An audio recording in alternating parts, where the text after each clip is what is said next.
शेख आतिफ की अलमदरार टीम आज यहाँ राशन हाउस में मौजूद है, जहाँ पर पूरा साल हम थरपारकर के अंदर कुएं लगाते हैं बेसिक नेसेसिटीज और पानी के लिए कि उनको साफ पानी मुहैया हो। इसी महीने के अंदर रमज़ान के अंदर अपने भाइयों के लिए राशन बॉक्सेस का इंतज़ाम करना, जिसके अंदर बुनियादी चीज़ें हैं खजूर, आटा, चीनी, दाल, पत्ती और बेसिक नेसेसिटीज ज़रूरती अशिया, जिससे वो अपना महीना बेहतर तरीके से गुजार सकते हैं, इफ्तारियाँ कर सकते हैं, सहरियाँ कर सकते हैं, रोज़े रख सकते हैं।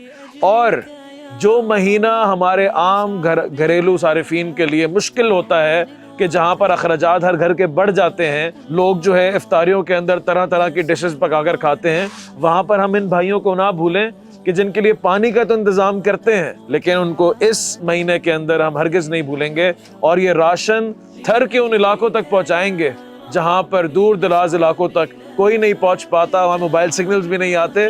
इंशाअल्लाह ये अलमदरार की टीम जो कि पुरअज़म है और इस जज्बे के साथ अपने भाइयों तक इन चीज़ों को पहुँचाएगी।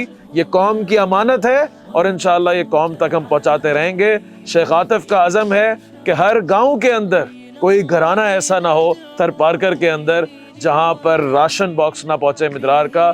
ये खुशियाँ उनके बच्चों के लिए, उनके घर वालों के लिए, उनके घर में रहने वाले तमाम सारिफीन के लिए, कि वो अपनी सुकून के साथ अच्छी ज़िंदगी गुजार सकें। जितना हम बहैसियत कौम, बहैसियत फ़र्द, बहैसियत एक तंजीम हम कर सकते हैं हम करेंगे, आप सबके ताउन के साथ, आप सबकी मदद के साथ, अल्लाह ताला की तौफीक के साथ। उम्मीद करता हूँ कि आप लोग मज़ीद साथ देंगे और इंशाअल्लाह मज़ीद काम करेंगे। जज़ाकल्लाह खैर। अस्सलामु अलैकुम वरहमतुल्लाहि वबरकातुहू।